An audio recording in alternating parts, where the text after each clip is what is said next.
Physiologically speaking, the finest cave explorer I ever knew. He flowed through caves where I and most of the others grunted and struggled over obstacles and boulders. He was great.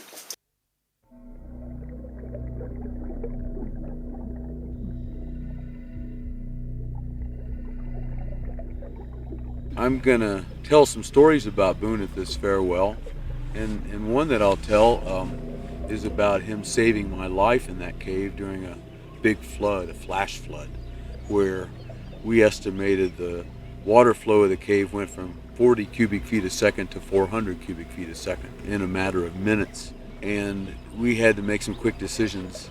And Boon and I made the decision that one of us would get to the wall with a rope, and he instantly volunteered to do it. So I made a loop, tied a loop, stood in the loop as the current was beginning to bump me off of the rock in the middle of the stream in the cave as the water was rising, and he did an incredible feat of swimming to the wall in a very fast current, swept downstream, but he caught an eddy current against the wall and made it, and just in time. And by the time I got off of it, the water was over waist deep and pushing me off of the boulder. There was a 75-foot high waterfall very close to us downstream, so would have perished had I gone over it, but didn't. And once those two guys were over, or following Boon, then I let the current have me, and I was swept off of the boulder, holding on. I'd gotten out of the loop, of course, and made it over there, and we were saved. Credited Mike Boon with saving my life there, so I owe it to him to go to this event, and we were friends. By some to set the first rules, like air consumption rules, when it comes to cave diving. Yes.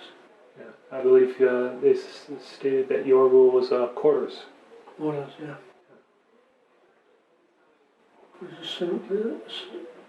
Since passing to thirds.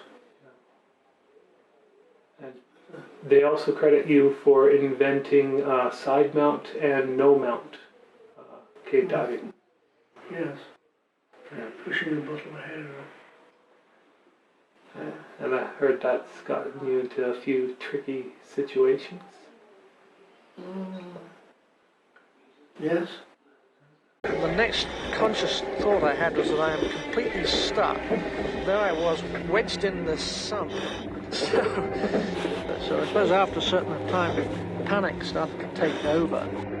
When, at the height of his panic, Boon's mouthpiece pulled out, Boon considered whether it was worth putting it back. I almost thought, shall I drown myself deliberately to end this kind of agony of being wedged here? The instinct to survive prevailed. Boon then came aware of some space around his left hand. With all of his energy, he wriggled to move towards it, but he realised that he was now going away from base into unknown territory. Suddenly, he felt his hand break the water surface. I'd gone in feet first, face up, instead of head first, face down. I then pushed on in some kind of urge to get through the sump. And I then got stuck and started to panic. In fact, had panicked. And panic is not a survival-orientated mechanism in a cave sump. Back in 1970 or so, Lorraine and I were in Ireland, and we were going to the Mitchelstown Caves. And Mike describes his exploration of the Mitchelstown Caves in Down to a Sunless Sea. And we were talking to the owner of the Mitchelstown Caves, who was a Mr. Mulcahy. And in Down to a Sunless Sea, there's a sentence that kind of sticks in your mind, because it says that Mike had come and he'd set up his camp and been fed by the Mulcahys and stuff. He says, in the morning I got up and set off to explore the caves, clad in one of Mr. Mulcahy's cast-off old suits. You're right, like, what's going on here? There's no more explanation. So Lorraine and I were there, and we're facing Mr. Mulcahy probably about 8 to 10 years after this incident. I thought, do I tell this guy that I know Mike Boon? Well, I was only a teenager, probably 19, I guess, and I was staying at the old Batford Pot Club dump which was in a stable behind the Flying Horseshoes at Clapham. We'd had a few beers, so I was fast asleep, and I heard this, suddenly woke up with this voice saying, "Pierce, you bastard! Pierce, you bastard! Pierce, you're a bastard!" And obviously somebody having nightmares who I didn't know. Anyway, we woke up in the morning, and sure enough, Mike Boon had arrived from Mendip. He decided to come and live up north. So he regaled us with stories of the reason for the nightmare was because he'd come back from the Gulf of Berger, having a really hard time under the hard taskmaster of Ken Pierce, and he'd been driving them for days and days underground. Had food for about 15 days. We had a holiday for 12 days, about 12 of which I could afford to be underground. We did use long working days. They were anything from 18 to 30 hours long, and the men, with there being no daylight and evening, the men didn't really know what was day and night. We knew there was a potential to make the cave even deeper if we could get through the site.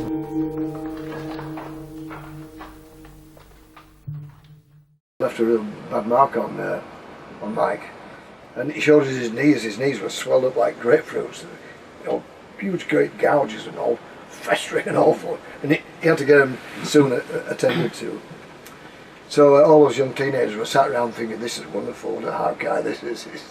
Yeah, he was a sort of modern day Robin Hood, if you will. Yeah, he liked to share the wealth around. He didn't think he was pinching off anybody, he was just sharing it around.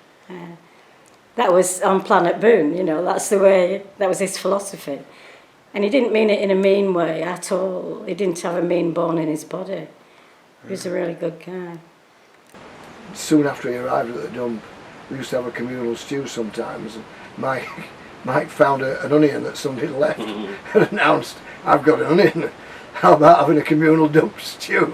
It's absolutely typical of him, and even today people in our club are still talking about that expression. I have heard that people say, "I've got a potato, let's have a dump stew." Yeah, it still lives on. It still lives on. Yeah. He got a job cave guiding at Ingleborough Cave, and he lived at Bob Leakey's at Giggleswick, and while he was there, he had no car. He never did have a car as far as I remember.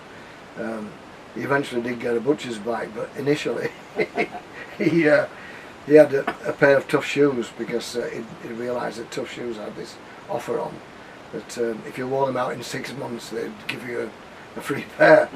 Well, Mike had 3 pairs in 18 months, walking to the cave and back in and out the cave, going caving at them, and then they withdrew the offer. I think he did about 2 years probably working at the cave, but then he got a job at ICI in living off his wits again in Huddersfield. He had no qualifications whatsoever. He got a job as a chemist, and I said to him, how do you manage that? How do you manage to bluff your way through? He said, "Oh, I just pour things into burettes and pipettes and test tubes, and it's easy." I was absolutely gobsmacked. Anyway, he lasted 3 months at that.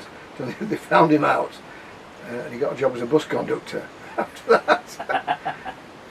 But he didn't last too long as a bus conductor, because he couldn't take money off the young people, and he couldn't take money off the old people, and he couldn't take money off the poor people, so he never had any fares in his satchel, so he got fired from that as well. I was in the New Inn one night, and phone call from Mike Boon, "Can you come to Jamaica with us?" Yes.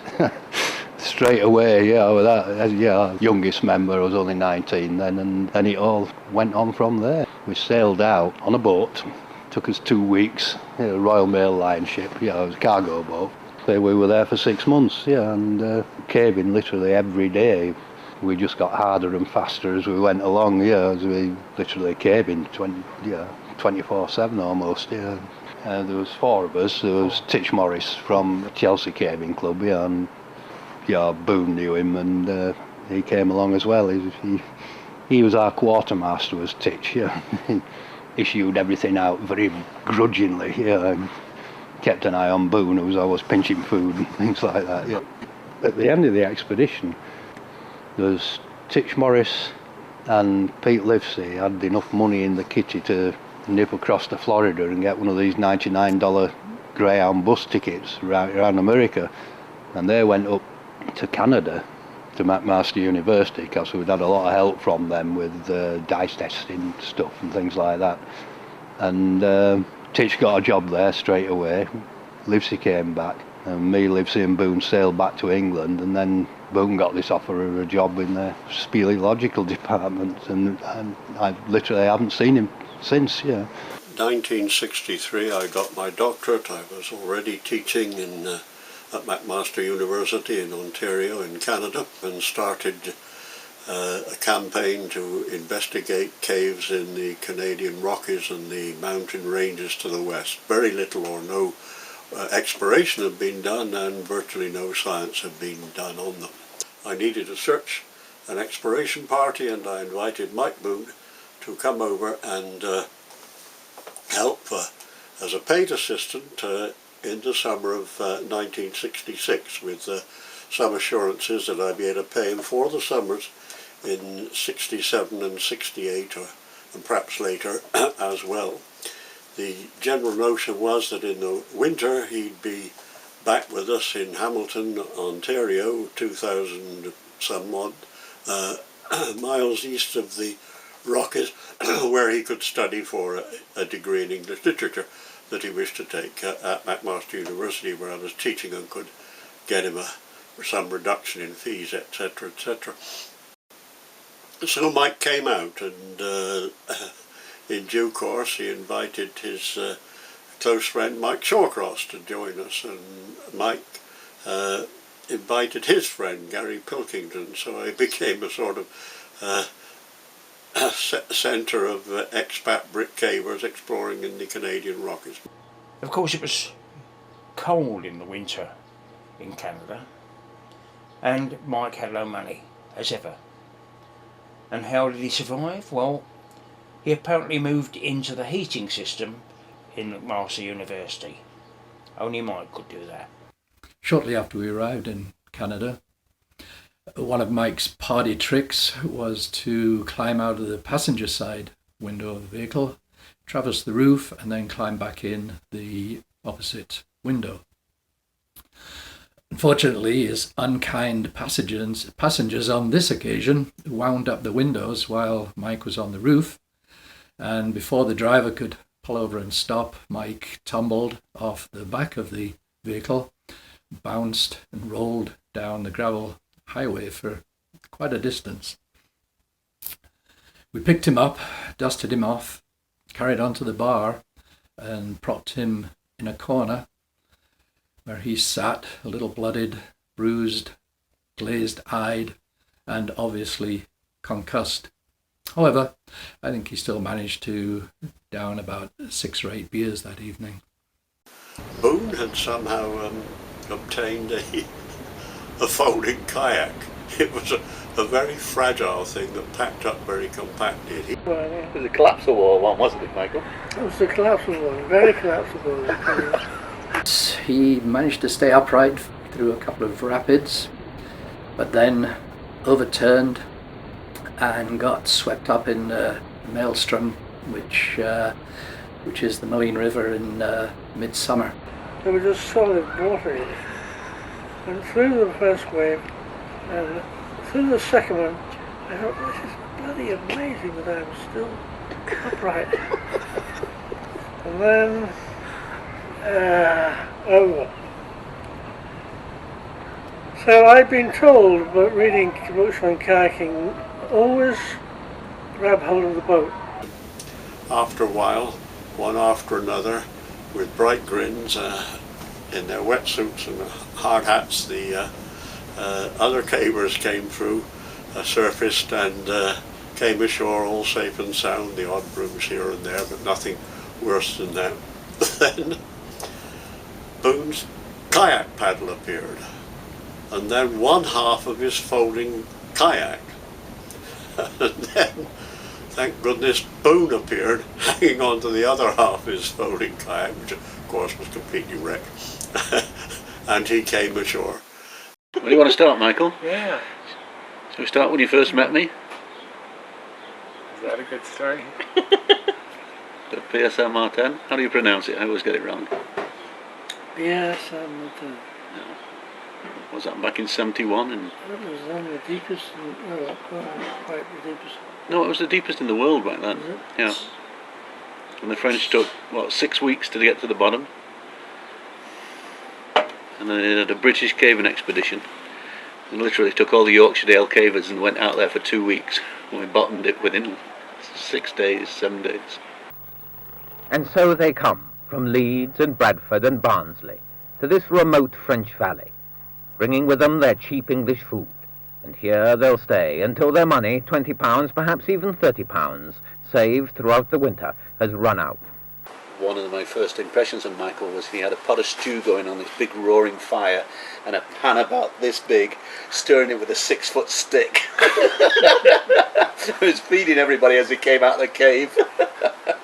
Mike was very good at being sociable with other people's stuff. He prepared this great banquet after we all came out after one of these epics, and because we just had massive trips, we didn't bother camping on the ground or anything like that. Some of these trips up to 20 hours or so. We came out and there was this fantastic stew and everything that he made, and it turned out it was all our own food. but you couldn't fault him really. He had a heart of gold, but light fingers. One day, Mike Boon came into my life and he was offering me some food. He kept saying, you're hitching to Morocco, you'll need all your money. You don't want to waste it on food. And he was giving me tins of this, tins of that.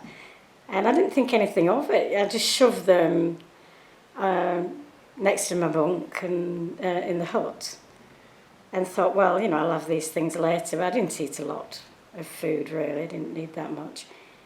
But it began to look like Tesco's. The whole of the side of the bunk was covered in food. It was really embarrassing. And Andy Evis came in one day and he went, "Where did you get this food from? Where's this tin come from? It's mine." And it was at that point that I realised that Mike had been pilfering everybody's stuff and giving it to me. And I didn't know Mike then. And I thought, is he trying to get my friends to fall out with me or something? Or is he nurturing me? But now I know him better, and I've known him a long time. And I've realised that he was nurturing me. That was just one aspect of his personality. He was a very, very kind guy. So I'm doing this pit, it's about a 130-foot pit, and I noticed that the ropes just below me instead of up tight, so I yell up, "Tight line!"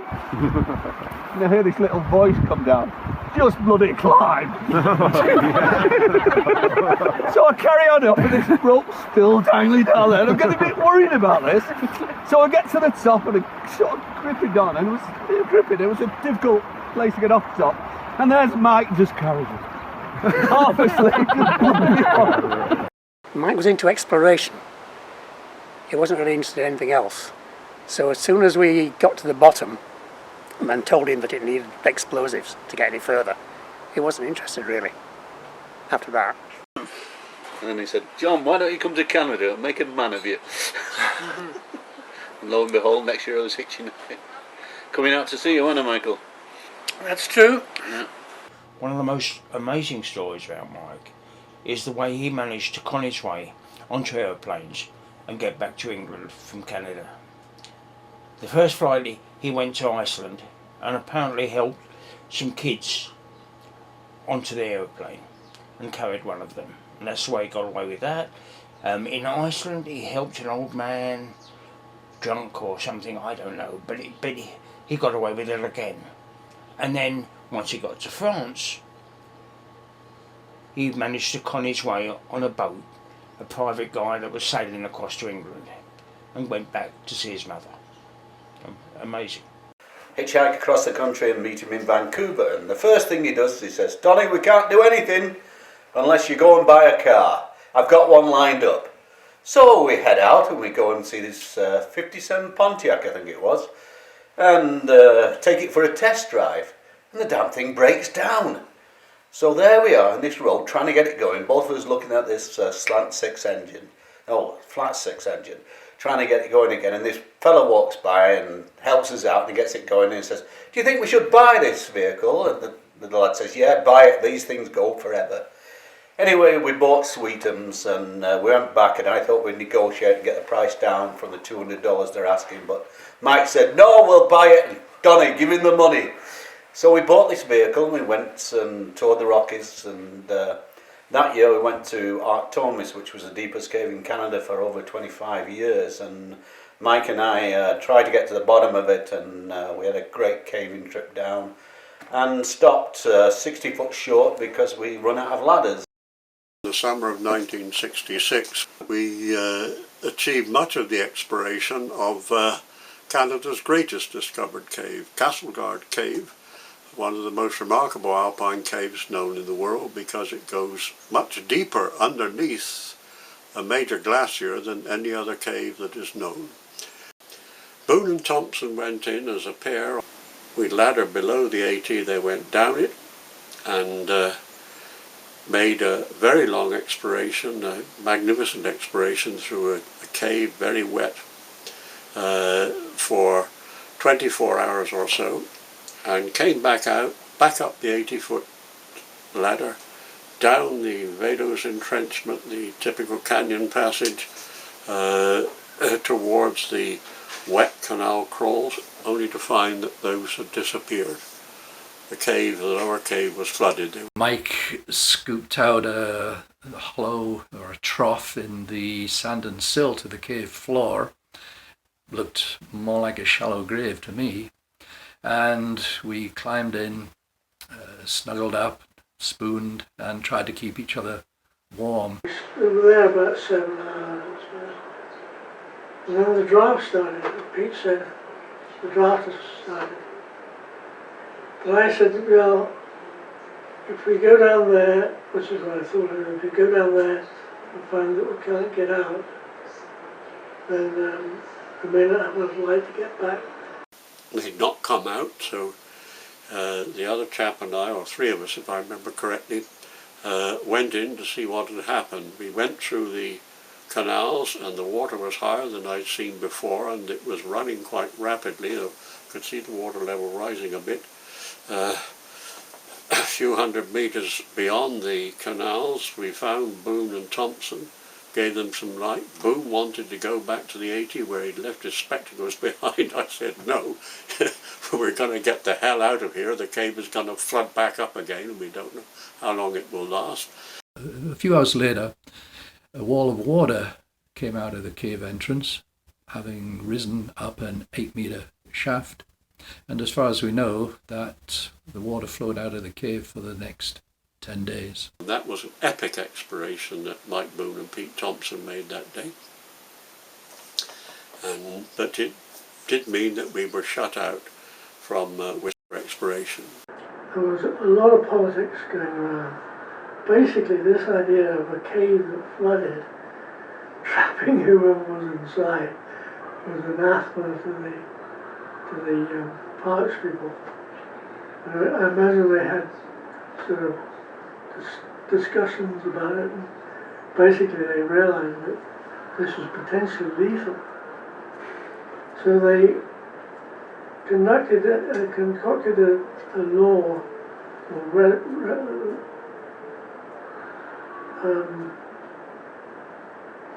Regulation 34A.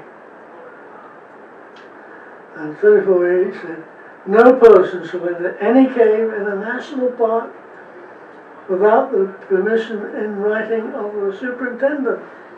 We returned again in a winter expedition, I think it was 1970, where explorers pushed ahead, found one very dangerous passage and set it aside, a tributary, a branch, went up another branch and were halted by a rock wall, obviously a waterfall site, dry in winter conditions, from a higher passage above.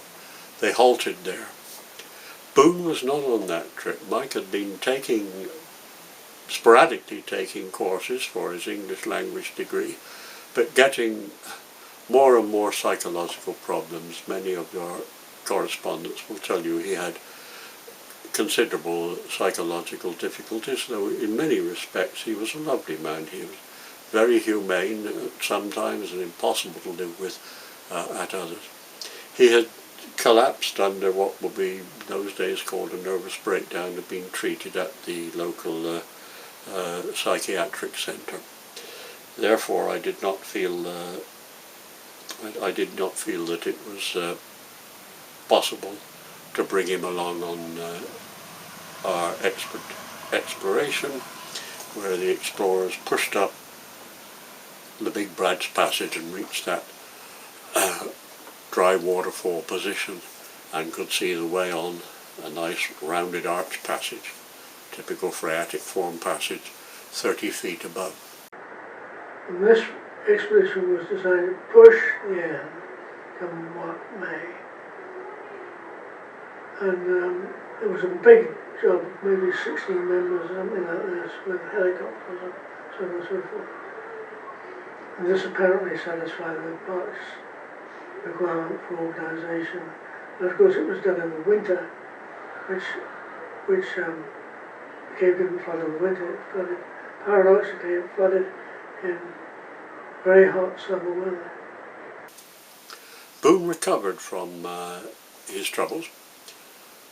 He was very upset that he had been excluded from the party, and in November of that year he did what's probably the greatest solo exploration in the history of cave exploration anywhere. When I got back from Guatemala, I heard that the cave was still going, you know, so that got my juices flowing.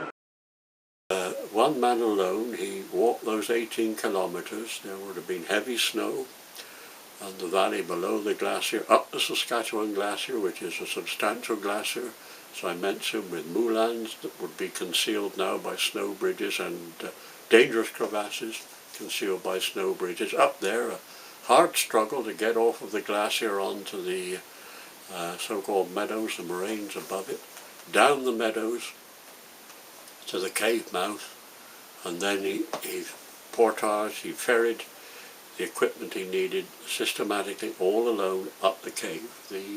At that time of year, November, not only was the weather conditions outside the cave terrible, but the conditions in the cave entrance were terrible too. The water would have been very close to freezing, but not yet, the ice not yet thick enough to support a body sliding over the ice in the entrance canal section, the 300 metres or so he had to wade through this shatteringly cold water. But as we know, he solo climbed that 30-foot obstacle that had stopped his predecessors a few months before, and explored on for a few hundred metres until he was stopped by a wall of ice underneath what we now know is it'll be condensation ice freezing in underneath the heart of the Columbia ice field. There's 300 metres or approximately 300 metres of glacier ice overhead when you reach that point. That was an epic exploration, and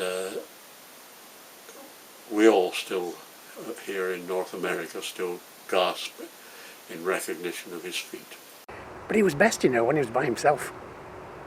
When you look at the things he's done, you know, Castleguard, Swildens, you know, it's when he was out on his own that he was really shone, yeah.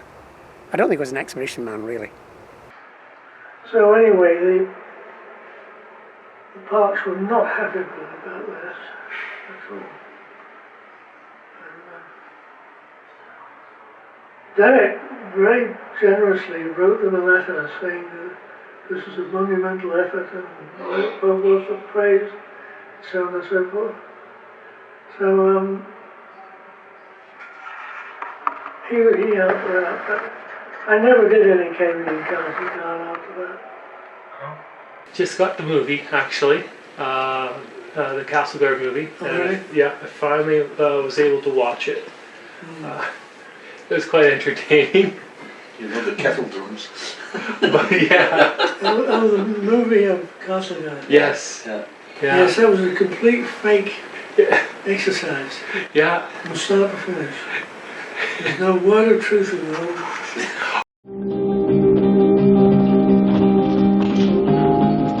The cave entrance, hard enough to find in summer, is almost completely obscured by the winter landscape. 2 earlier summer expeditions into the cave were frustrated by natural hazards and lack of proper equipment. But this time, the cavers have come prepared, with enough food and gear for an extended push. And if they're right, they'll need it, because Castleguard could well be the longest cave yet discovered in Canada. You know what? Mike was right. He was absolutely right. There's no way that that film told the true story. And although I didn't like it, look at it from the National Park point of view. They considered that he'd broken every rule in the book by first of all not having permission, and second going in solo, and he had an accident, there was no rescue, he would have died in the cave, and that would have had an enormous impact not just on the National Park but also the cavers from McMaster University. Unfortunately, because of political considerations, Parks Canada was one of the financial sponsors of the movie. No mention could be made of Mike's illegal trip. So Boon, Shawcross and others, Thompson, took part in what became an annual event over the Christmas vacation down to the big, deep and warmer and friendlier caves of Mexico. That really switched Mike into the Mexican phase of his history. He was based in Calgary, but he spent much of his time exploring in Mexico and Guatemala. I did not see him after the beginning of the 70s. He didn't come back to Hamilton. He made no attempt to finish his degree, and he was only comparatively rarely in Calgary. We hit the coast of, we hit the border into Texas, and I'm doing the morning shift about 5 a.m, dawn's just breaking, and we see this truck ahead clip the head off a deer. And as we're driving past this, Michael says, "Stop!" And he jumps out the car and he looks at this deer and says, "Anybody got a knife?" And then we're looking around, and only Pete Lord has a Swiss Army knife, so he gives that to Michael, and Michael jumps out and hacks the 2 haunches off the back of this deer, and then wraps it in a garbage bag and puts it in the trunk, and we carry on our tail, and we clean it up at one place and get by ice and pack it in and things like that. Well, we get down to Austin, Texas, and T.R. Evans there and the caving crew there throw this great party, and they cook up these 2 haunches of venison. Well, one of them was absolutely delicious, but the other one we had to wait until everybody was drunk because he tipped the scent gland, and it was really, really strong wild meat. Well, we were with him in Kentucky for this international congress in '81, and he was still very fit, right in the middle. I think he'd just come back from Yochib or something like that, you know. Done a lot in Mexico, as everybody knows. And it was right on the ball. I think Sunless Sea maybe came out round about then. I know we bought it off him anyway, and he signed it, I remember that. But we had a great time there because it was me, John, Mike and Jim Eyre and Phil Rust. So you can imagine what a team. We got up to all sorts of trouble there, but we had a terrific time. None of us paid for the convention. We just used to sneak in. We got into all sorts of trouble. So Mike was my roommate for several months. I don't recall, like 2, 3, 4, 5, 6 months, something like that. And that was, well, it was a different experience. I mean, he was schizophrenic, and I think I was aware of it. I just didn't understand everything about it. And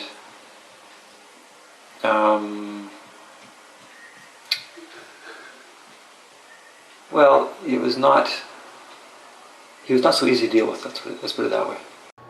I think it must have been 1985, when Alison had not long given birth to our first son, Martin. And Mike arrived at the door in Skipton, and he His shoes were falling off his feet. He had a brown paper parcel under his arm. He was unshaven. His hair was hanging all over. And he looked like a tramp, to be honest. But he was really nice to Alison. Except that when she cleaned his room, there were tablets there and a little notebook where he was writing down his state of mind every 3 or 4 hours. But yeah, apparently you have a bit of a nickname, Mike the Wild Man Boon. And in fact, today I ran into Mike Shaw in Canmore in the cave, and happened to say I was going to run into you this evening. He said, "Oh, well, you're a pretty a wild man in your day." So complex personality. He drove many people up the wall.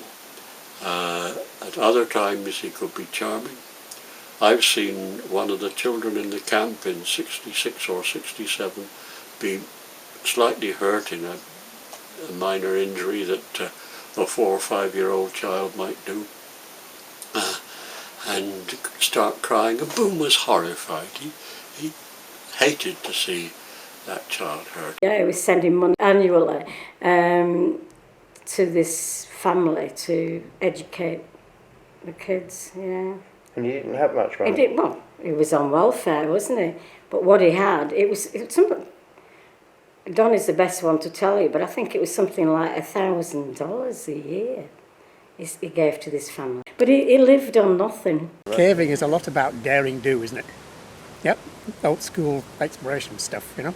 Come on, you know, Shackleton and that sort of idea, yes? Yeah. Yes, yeah. And Boon was part of that. A very big part of it as well, yeah. I mean, he was amazing. In his later years, he used to come round to our place every Monday night for supper, and he started dragging me out to this Buddhist meeting, which was just round the corner. Anyway, he got quite into this, and we used to go every week to that, and one of the best times I've had with Michael in his later years was when he befriended a person at the university, a maths professor, and we'd go round to his house on a Sunday afternoon and sit and meditate for an hour and a half and have a cup of tea. And those were some of the most peaceful times with Michael. Michael really blossomed with this embracement of Buddhism. Over the years, I can't remember how many pairs of underwear I bought for that man. I can't remember how many pairs of socks I bought for that man, and gave him bottom pants, you know, things that he could wear that were loose, especially as he started getting older, so it would be comfortable for him. And one time I went to get rid of an old jacket that I had, and it was pink on the inside, kind of purple on the out. Michael said, where's that going? I said, oh, I'm putting it out in the bin. It's not good for anybody. Oh, no, I'll have it. Well, he proceeded to wear that damn jacket for the next 5 years. It was literally in shreds before he finally got rid of it.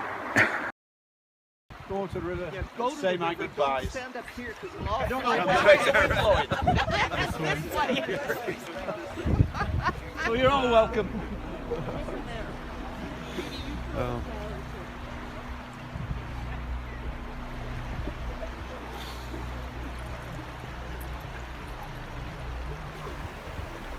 Yeah, I really miss Michael. He was a good friend of our families and a great storyteller.